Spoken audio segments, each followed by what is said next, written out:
Mis hermanos, después de casi un año en la carta a Romanos,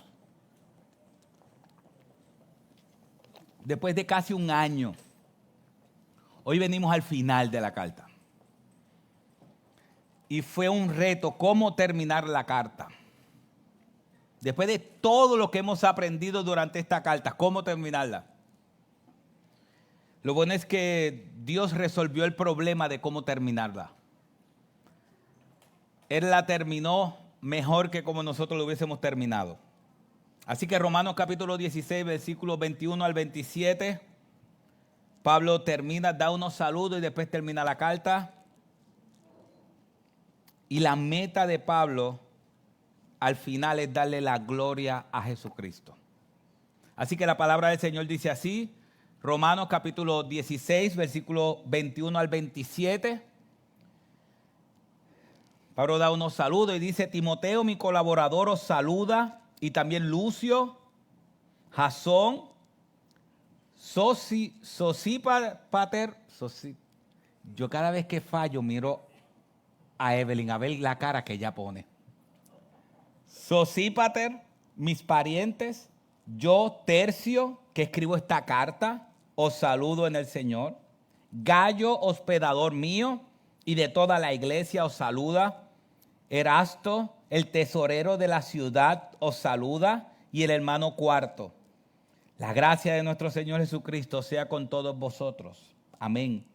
Y aquel que es poderoso para afirmaros conforme a mi evangelio y a la predicación de Jesucristo, según la revelación del misterio que ha sido mantenido en secreto durante siglos sin fin, pero que ahora ha sido manifestado y por las escrituras de los profetas, conforme al mandamiento del Dios eterno, se ha dado a conocer a todas las naciones para guiarlas a la obediencia de la fe, al único y sabio Dios, por medio de Jesucristo, sea la gloria para siempre.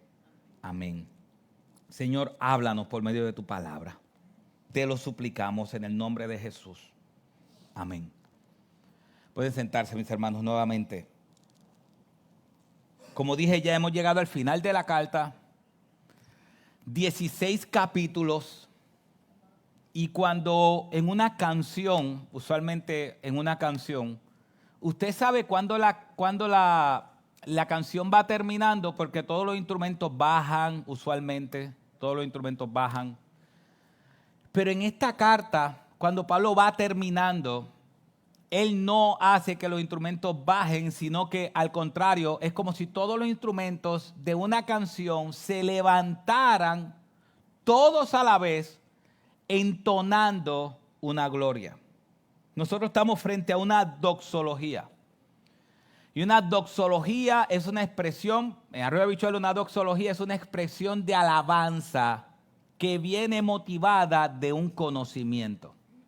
Una doxología es que Pablo, cuando está analizando todo lo que Dios hizo y todo lo que Dios hace, Pablo termina glorificando y engrandeciendo el nombre de Cristo. Así que yo sé que lo hemos dicho antes, si usted quizás se recuerda, la carta a los romanos se divide en dos etapas, dos fases o en dos. Del 1 al 11, la parte teológica, y del 12 al 16, la parte práctica. Y si usted se pregunta por qué se divide así, es que Pablo en Romanos también la divide con dos doxologías. Así que una doxología, vuelvo y digo, es una expresión de alabanza. Pablo está meditando en todo lo que Dios hizo por él y todo lo que Dios hace por el pueblo de Dios. Todo lo que Dios hace, y cuando Pablo comienza a analizar todo lo que Dios hace, Pablo termina exaltando y glorificando el nombre de Dios. Así que los capítulos 1 al 11, Pablo nos habló de lo que es la salvación, de lo que es el evangelio. Nos dijo que todos estamos bajo la ira de Dios y la condenación de Dios, pero que el evangelio es poder para salvar. Que el evangelio es poder de Cristo para salvar. Eso nos dijo en el capítulo 1. En el capítulo 3, Pablo nos dijo que no hay ni uno bueno. No hay quien entienda, que no hay quien busque a Dios, que todos nos descarriamos. Pero dice después en el capítulo 4 y capítulo 5 que por medio de la fe somos salvos. Que por medio de la fe en Cristo somos salvos. Así que aunque habló de que estamos bajo condenación sin Cristo, da la oportunidad de que por medio de Cristo y por medio de la fe nosotros somos salvados. Y ese capítulo 8 donde dice que nada nos separará del amor de Dios. Ni tribulación, ni angustia, ni desnudez. Nada nos podrá separar del amor de Dios que es en Cristo Jesús, Señor nuestro. Y aún el capítulo 11, cuando Pablo comienza a analizar y dice, antes las promesas eran para el pueblo judío, pero ahora las promesas son también para los gentiles. Pablo está diciendo, antes todas las promesas eran solamente para los judíos. Y algo que nosotros debemos comprender es que esas promesas no eran para nosotros. Pero que ahora en Cristo esas promesas son para nosotros. Que no somos pueblo judío, que somos pueblo gentil. Tú y yo somos gentiles. Para el pueblo judío, las personas o son judías o son gentiles. Y nosotros somos gentiles. Y Pablo, aún en Efesios capítulo 2, Pablo está diciendo, y ustedes antes no tenían esperanza, no había nada bueno para ustedes, pero ahora en Cristo tienen esperanza y tienen salvación. Así que cuando Pablo termina pensando y diciendo, la salvación es también para los gentiles. Los gentiles nosotros también podemos tener salvación. Pablo termina con una doxología en el capítulo 11, versículo 33, y saldrá a pantalla. Pablo dice, oh profundidades de las riquezas y de la sabiduría y del conocimiento de Dios. Cuán insondables son sus juicios e inescrutables sus caminos. Pues ¿quién ha conocido la mente del Señor? ¿O quién llegó a ser su consejero? ¿O quién se le ha dado a él primero para que se le tenga que recompensar? Porque de él, por él y para él son todas las cosas. A él sea la gloria para siempre. Amén. Cuando Pablo está meditando en la gran salvación, Pablo termina exaltando y glorificando a Dios. Y ese versículo 33, Pablo termina diciendo, oh profundidades de la riqueza y de la sabiduría y del conocimiento de Dios. Cuán insondables son caminos. Termina diciendo, todo es de Él, por Él y para Él. Si nosotros después vemos, y del capítulo 12 al 16, Pablo nos estuvo hablando de una vida transformada, de cómo luce una vida transformada.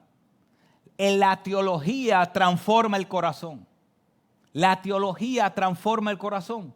Y Él nos enseñó cómo debe ser una vida transformada dentro de la iglesia, cómo luce una vida transformada dentro de la iglesia, cómo luce con la familia, cómo luce en todas las áreas.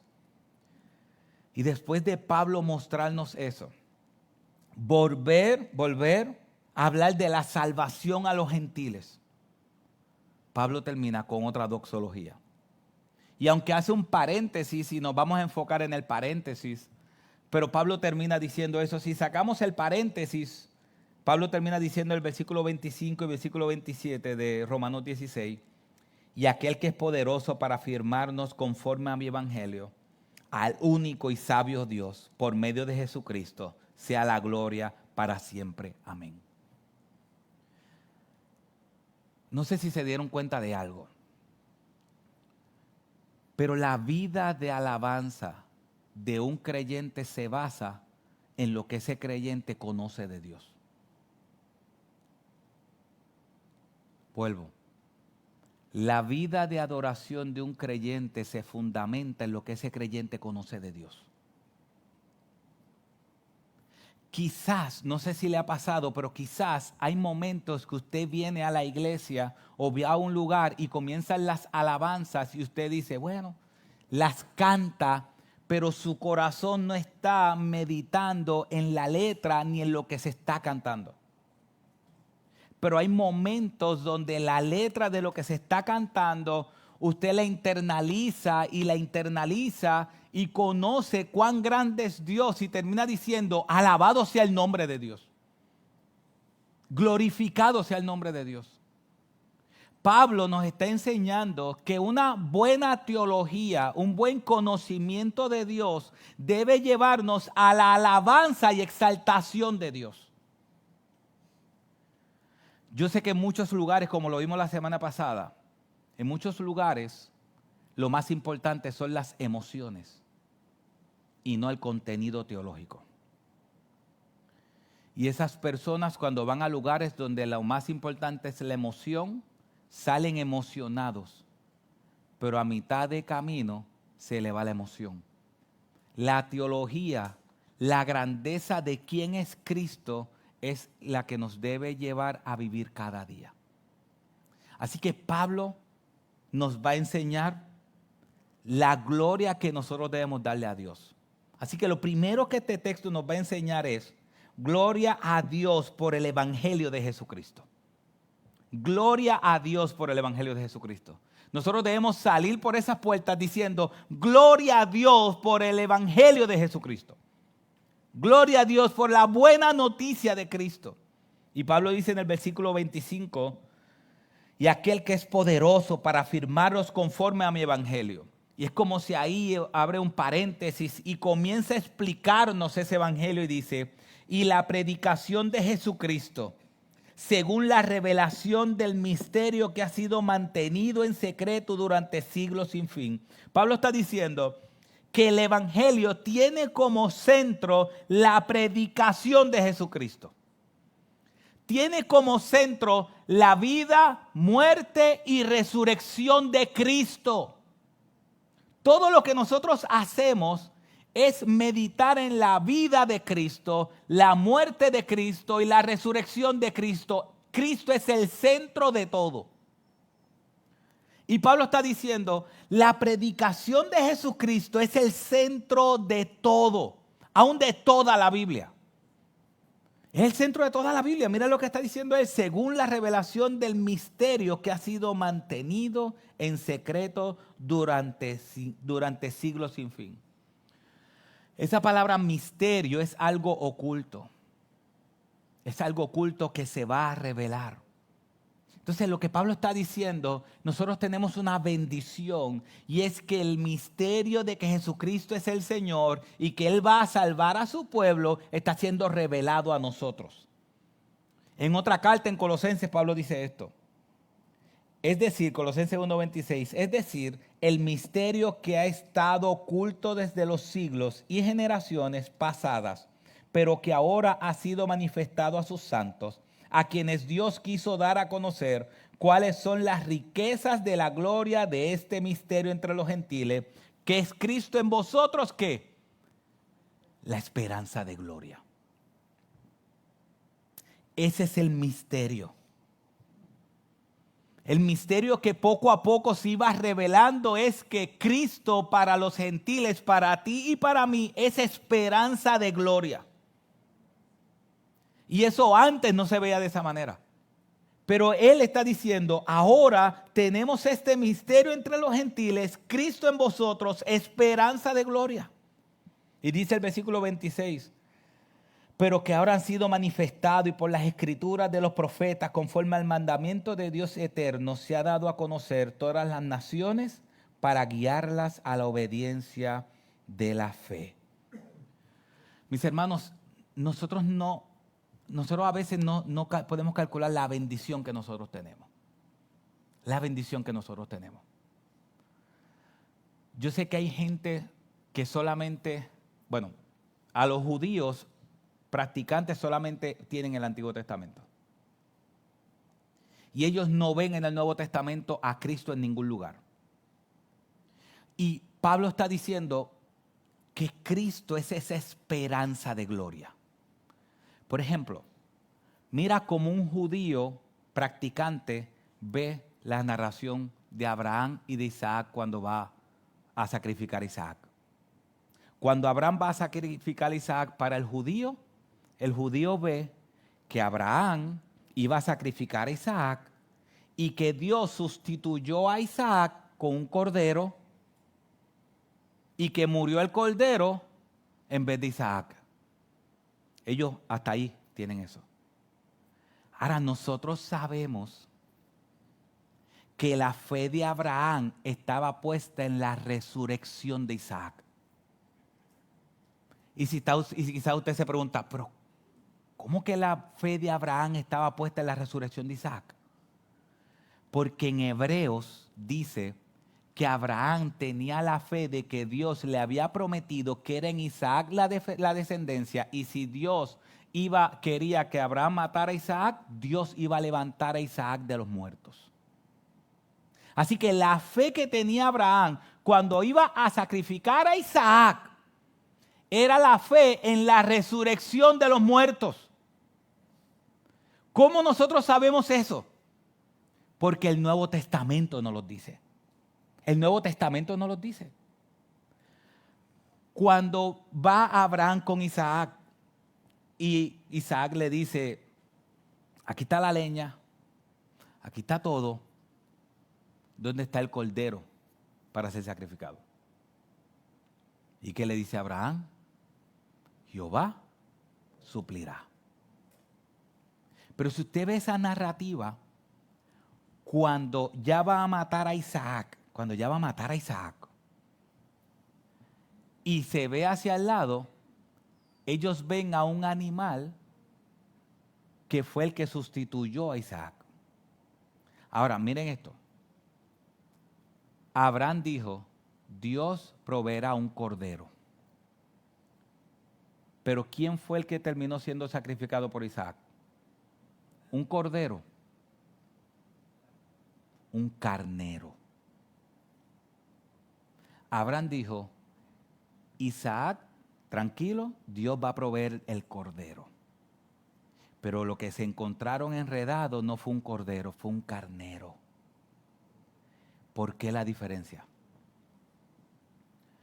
En el Nuevo Testamento, Juan el Bautista nos dice, he aquí el Cordero de Dios que quita el pecado del mundo.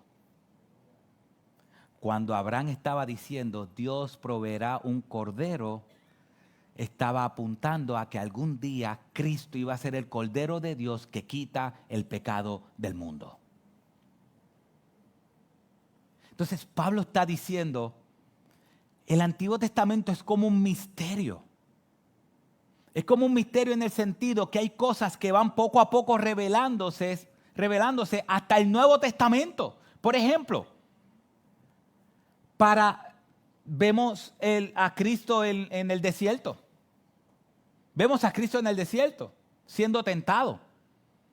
Y usted dice, bueno, Cristo está siendo tentado en el desierto. Sí, ¿por qué?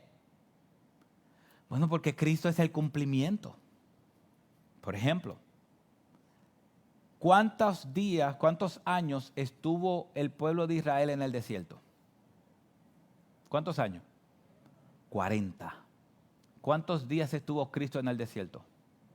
40.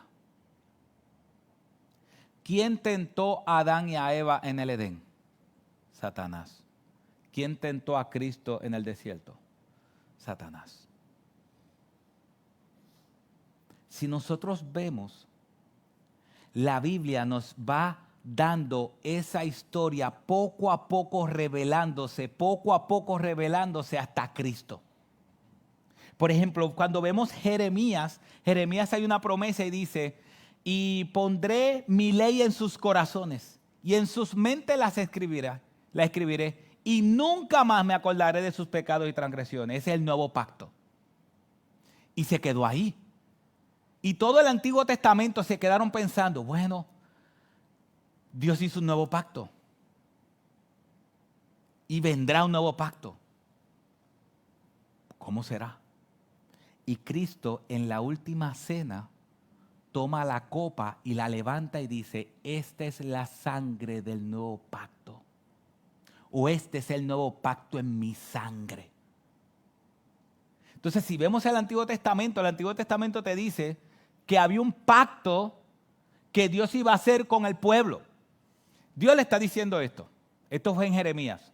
Hice un pacto con ustedes de que los iba a bendecir, pero ustedes me desobedecieron. Hice un pacto, un acuerdo con ustedes y ustedes me desobedecieron. Yo voy a hacer un pacto nuevamente. Pero ese pacto no va a ser en ustedes. No va a depender de la obediencia de ustedes. Y ahí lo dejó. Y en el Nuevo Testamento, cuando Cristo levanta la copa y dice, esta es la sangre del nuevo pacto. Es en el Nuevo Testamento que nosotros vemos que la seguridad del pacto de Dios con nosotros está sobre Cristo y no sobre nosotros. Pero es en el Nuevo Testamento. Es en el Nuevo Testamento. Así que Pablo está diciendo, hay un misterio que se está revelando en el Nuevo Testamento y es que Cristo es la esperanza de gloria. Y ese es el Evangelio. El Evangelio es que Cristo es la esperanza de gloria y Dios poco a poco lo fue. Por ejemplo, Isaías dice en el capítulo 7, y nacerá de una virgen. Y todo el mundo se queda, nacerá de una virgen. ¿Cómo es eso? Y después vemos en Lucas cuando el ángel le dice, tú María, concebirás del Espíritu Santo y pondrás su nombre Jesús, porque Él salvará a su pueblo de sus pecados. El Antiguo Testamento solamente dice, y nacerá de una virgen. Aunque después en el capítulo 9 de Isaías dice, y será su nombre, consejero, admirable, Dios fuerte, Padre eterno, príncipe de paz. Pero ellos se quedan, un niño nos es nacido y tendrá tantos nombres. ¿Cómo es eso posible? El Nuevo Testamento nos presenta, sí, un niño es nacido y se llama Jesús. Entonces, Pablo está hablando de la bendición que es tener el Evangelio de Jesucristo. Y Pablo le está dando gloria a Dios por eso. Y Pablo está analizando toda la salvación y toda la historia de salvación. Y Pablo está diciendo, esto es demasiado grande. Saber que Cristo, que Dios se hizo carne en un niño, que creció, que vivió la vida que yo debía haber vivido, está diciendo Pablo, y que tomó la muerte que yo merecía, y al tercer día resucitó de los muertos y decidió amarme. Siendo yo el más vil pecador, decidió amarme, decidió él mismo condenarse por mí y saber que el Dios Padre decidió sacrificar a su Hijo por mí, entregar a su único Hijo para que yo tenga salvación. Pablo dice, gloria sea dada a Cristo, gloria sea dada a Él. Ahora podemos entender por qué Pablo termina diciendo, gloria sea dada a Él. ¿A quién más le vamos a dar la gloria por nuestra salvación? ¿A ti? ¿A mí? ¿Qué hicimos nosotros para ser salvos? ¿Qué fue lo único que nosotros pusimos en la salvación? Nuestro pecado. Todo lo demás lo hizo Dios. Y cuando Pablo está analizando, está diciendo, pero es que hay que darle la gloria al único y sabio Dios. Así que Pablo está diciendo la gloria a Dios por el Evangelio de Jesucristo, pero también Pablo está diciendo, número 2, gloria a Dios que nos mantiene firmes en Jesucristo. Gloria a Dios que nos mantiene firmes en Jesucristo. Miren el versículo 25. Y aquel que es poderoso para afirmaros conforme a mi evangelio. Aquel que es poderoso. Nuestro fortalecimiento en Cristo no depende de nosotros, depende del poder de aquel que nos compró. Él está diciendo, y aquel que es poderoso. Es un tema ya recurrente en la carta de Romanos. Él dice que somos transformados por el poder del evangelio. Mis hermanos, Dios es poderoso para afirmarnos en Cristo Jesús. En Efesios capítulo 3, versículo 20, Pablo dice, y aquel que es poderoso para hacer todo mucho más abundantemente de lo que pedimos o entendemos, según el poder que obra en nosotros, a Él sea la gloria en la iglesia, en Cristo Jesús, por todas las generaciones, por los siglos de los siglos. Amén. Mi hermano, hay algo importante. Si nosotros estamos firmes, es porque Dios nos mantiene firmes. tú no te mantienes firme a ti mismo, no hay chance. Por eso Pablo está diciendo, gloria a aquel que nos mantiene firmes. Aquel que es poderoso para afirmarnos. Hay veces que uno dice, Señor, yo tengo miedo de alejarme de ti. No sé si usted lo ha pensado en algún momento. Señor, yo tengo miedo de alejarme de ti. Cuando nosotros vemos el nuevo pacto que Cristo, que Dios dice en el Antiguo Testamento, Él dice, y pondré temor dentro de ti, para que nunca te apartes de mí, así como yo nunca me apartaré de ti.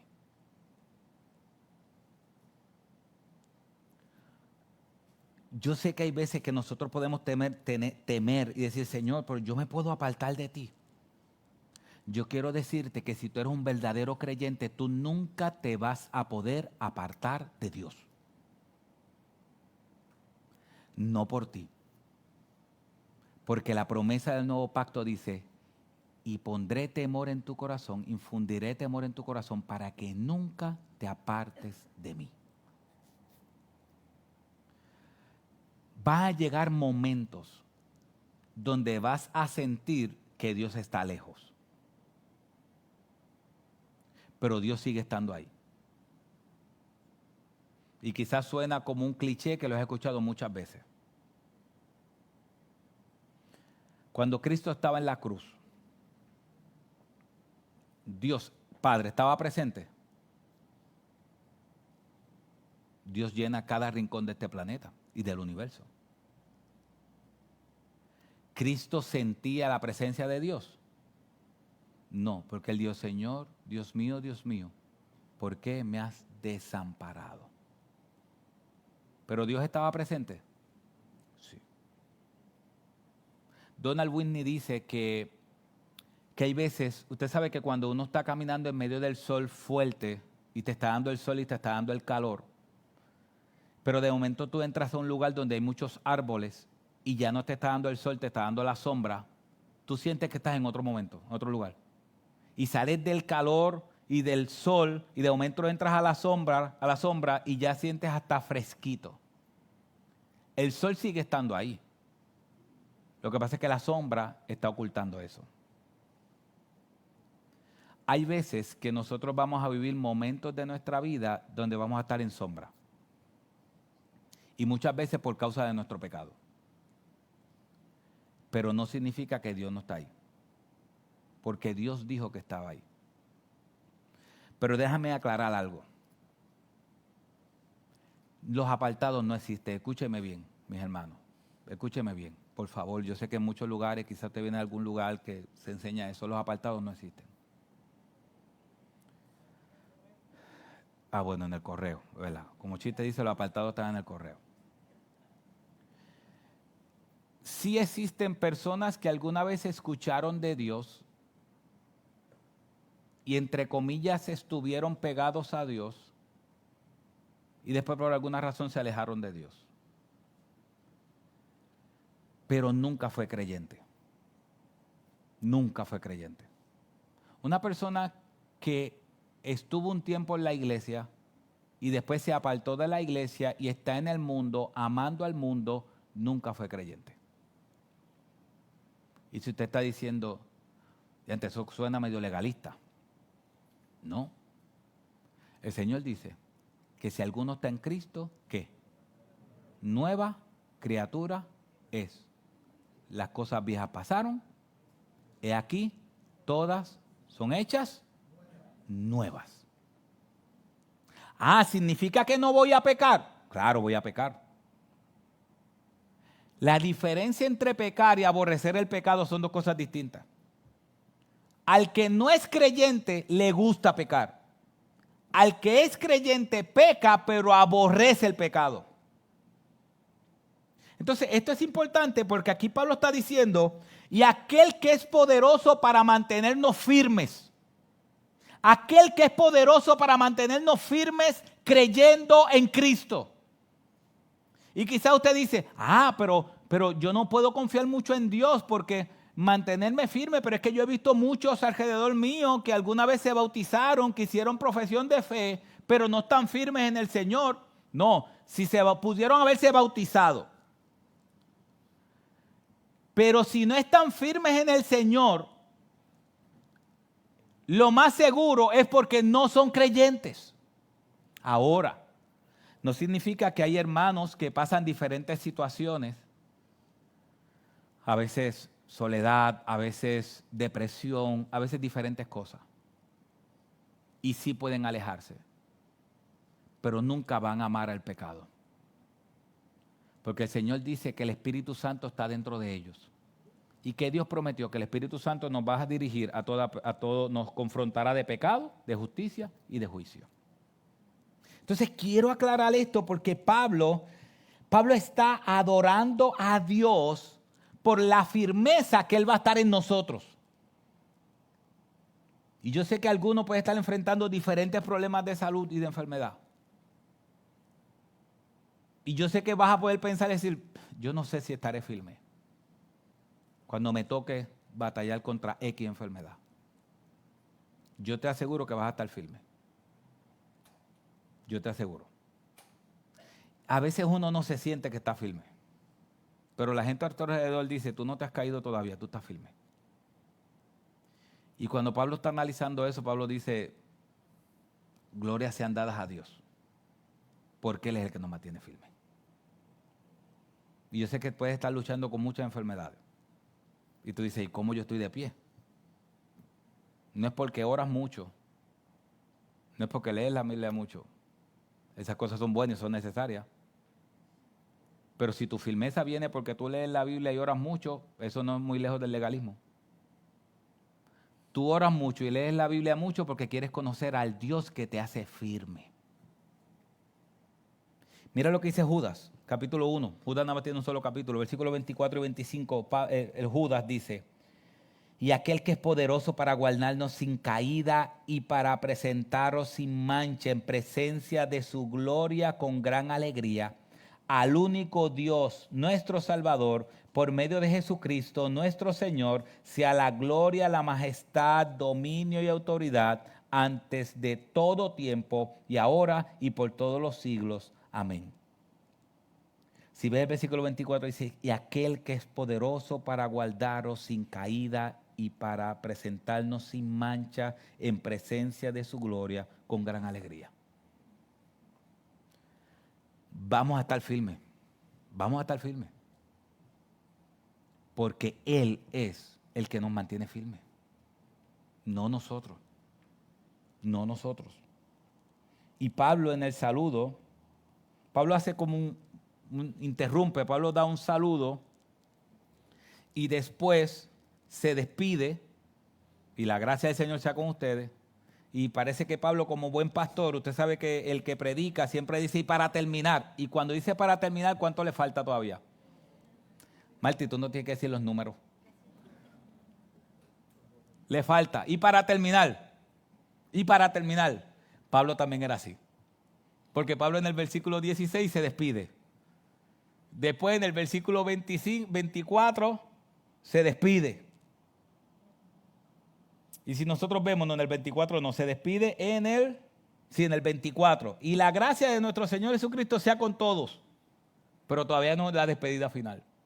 Así que Pablo viene y se despide, pero antes de despedirse por segunda vez, o después de despedirse por segunda vez, porque también se despide en el capítulo 15, vemos a unas personas que están alrededor de Pablo. Y es como si Pablo dijera, esta gente que está alrededor mío, Dios los mantiene firmes. Dios los mantiene firmes. Y comienza los saludos y dice, Timoteo, mi colaborador, los saluda. Y también Lucio, Jasón, Sosípater, mis parientes. Mira, si ella aguanta la presión de su marido, aguanta cualquier presión. Si vemos, Pablo está diciendo, Timoteo está firme, los saluda, también Lucio y Jasón, pero Jasón tiene una historia particular. Y es que Jasón en Hechos capítulo 17, después usted lo puede ver, en Hechos capítulo 17 Jasón fue perseguido porque fue el que albergó a Pablo en Tesalónica. Jasón alberga a Pablo en Tesalónica, le da una casa a Pablo y después Pablo tiene que salir huyendo y a Jasón lo meten preso. Lo meten preso. Pero se mantiene firme. ¿Por qué? Porque Dios lo mantiene firme. Y después saluda, yo Tercio, que escribo esta carta, os saludo en el Señor. La mayoría de las cartas se entienden que Pablo tenía un secretario, alguien que le ayudaba, ya que él no tenía muy buena vista. Y la palabra tercio significa literalmente tercero. Y si usted ve en el versículo 23, Gayo, hospedador mío de toda la iglesia, os saluda. Erasto, el tesorero de la ciudad, os saluda. Y el hermano cuarto, cuando usted ve el hermano cuarto, hay gente que dice que el hermano tercio y el hermano cuarto son los dos hermanos. Porque tercio literalmente significa tercero. Y cuarto literalmente significa cuarto. Entonces los teólogos bromean y dicen que los papás tenían poco ingenio. Y dijeron, bueno, este es tercero, tú te llamas tercero y este cuarto. Pero ahí vemos a Gayo. Ahora, si se dieron cuenta, ahí hay un detalle. Ahí hay un detalle de uno. ¿Se dieron cuenta de ese detalle de alguien? Erasto, el tesorero de la ciudad. Volvemos a los estudios bíblicos de por qué la Biblia es cierta. Porque nos da detalles históricos. Y si usted está aquí y dice, bueno, yo como que no confío mucho en la Biblia, porque pues la Biblia es históricamente correcta siempre. Mis hermanos, es impresionante que nosotros podamos tener esto. En el año 1929, en la ciudad de Corinto, unos arqueólogos encontraron un lugar que decía, Erasto, comisionado de obras públicas, echó este pavimento a sus propias expensas. Y esta es la imagen de eso. Eso fue en Corinto. Pablo está escribiendo en Corinto. Y Pablo le está diciendo, le saluda Erasto, tesorero de la ciudad. Y en aquel tiempo en Roma, cuando la gente quería, eso fue a mediados del primer siglo, así que fue como el año 50 más o menos. No se sabe si en ese momento era creyente o no. Pero en aquel tiempo, en muchos lugares romanos dice, esto lo hizo tal a sus propias expensas. Y muchos, aún los bancos dentro del Coliseo Romano tenían algunas inscripciones de quién puso ese mármol en ese lugar. Pero así es como debía lucir. Es increíble que nosotros 2000 años después podamos tener evidencia arqueológica de que la Biblia es históricamente correcta. Aunque dice que en ese momento era un tesorero y que no era lo mismo en aquel momento cuando se hizo, y era porque lo más seguro cambió de profesión dentro del Imperio Romano. Pero Pablo está diciendo, aquí hay alguien de la ciudad que ha recibido a Cristo como Señor y Salvador de su vida. Y Dios lo va a mantener firme. Mis hermanos, es bien fácil, pero imagínense usted. Los cristianos después fueron buscados para matarlo. ¿Qué usted cree? ¿Fueron buscados para matarlo o no? ¿Y qué usted cree de esa gente que Pablo decía por nombre? ¿Qué usted cree de eso? Si usted hubiese estado ahí, Pablo, no diga nombre, que después me van a buscar. No sé si usted había pensado en eso. Pero que esos nombres aparezcan ahí, eran evidencia de la firmeza que Dios le dio a ellos. Porque estos que saludan, ellos mismos son los que dicen, Pablo, yo quiero saludar. Timoteo te saluda, Cuarto te saluda, Tercio te saluda. Ellos están voluntariamente poniendo sus nombres porque Dios los mantiene firmes. Y último, gloria al único y sabio Dios por medio de Jesucristo. Dice el versículo 27. Al único y sabio Dios, por medio de Jesucristo, sea la gloria para siempre. Amén. Al único y sabio Dios. Pablo terminó la carta meditando en la salvación, meditando en el sacrificio de Cristo, y llegó a la conclusión que a Dios solamente la gloria. ¿Cómo se supone que nosotros también terminemos la carta? Después de aprender que todos estamos bajo la ira de Dios, después de aprender que el Evangelio es poder de Dios para salvación, después de aprender que fuimos salvados por medio de la fe en Cristo Jesús, después de aprender que así como fuimos salvados por medio de Cristo, Él dice, cuando dice Romanos capítulo 8, que las situaciones de este mundo no son comparables con la gloria venidera en Cristo Jesús. Después de saber que nadie nos separará de su amor, después de saber que la salvación es también para nosotros, después de saber que Cristo Jesús es nuestro Salvador y que vamos a estar firmes por medio de la fe en Él, ¿cómo se supone que nosotros salgamos de aquí? Dándole también la gloria a Cristo, al único y sabio Dios, por medio de Jesucristo, sea la gloria para siempre. Amén. Mis hermanos, vivamos para su gloria. Vivamos para la gloria de aquel que nos salvó, de aquel que se entregó por nosotros en la cruz del Calvario. Y tú puedes decir, yo necesito orar más. Ora más, pero por las razones correctas. Ora más por amor a aquel que te salvó. Yo necesito leer más la Biblia. Tú puedes leer la Biblia de manera religiosa. Cristo le dijo a los fariseos, ustedes creen que en esas palabras encontrarán la vida, pero esas palabras les hablan de mí, que yo soy la vida. Mis hermanos, démosle gloria a Cristo. Démosle gloria al único Dios verdadero. A Él sea la gloria. Por siempre. Amén. Estemos puestos en pie, hermanos, y vamos a orar. Padre, yo te pido en el nombre de Cristo Jesús, que si hay alguien aquí que no te conoce, Señor, que tú hables a su vida y que transformes su alma.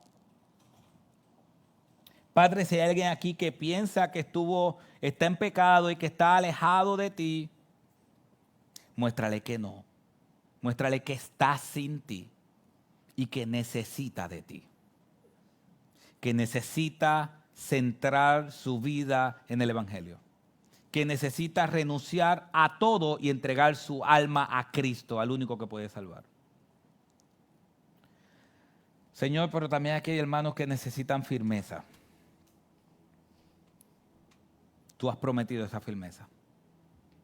Confiamos en ti. Señor, ahora vamos a alabarte y exaltarte.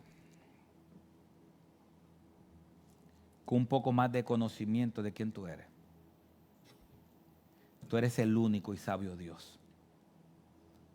Tú eres aquel de cual Pablo escribió, de por Él, para Él y de Él son todas las cosas. A ti sea la gloria. Señor, inclina nuestros corazones a adorarte. Inclina nuestros corazones a adorarte de verdad. A dejar todo a un lado y glorificar tu nombre. Señor, y vuelvo y te pido, por favor, si hay alguien aquí que no te conoce, Señor,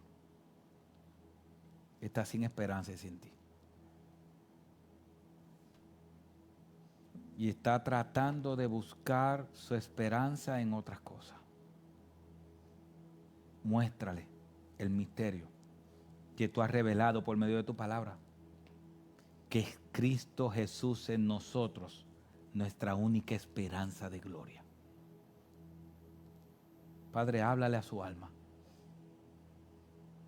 Y tu Espíritu Santo, tráelo o tráela al conocimiento de que Jesucristo es el Señor. Que hoy sea el día donde su vida sea entregada y rendida a ti. Por favor, Padre, haz la obra, Señor. La obra que solamente tú puedes hacer. Y Padre, nosotros los que hemos creído en ti, que vivamos para tu gloria y tu honra, compartiendo el único mensaje de salvación. Te lo suplicamos en el nombre de Jesús. Amén.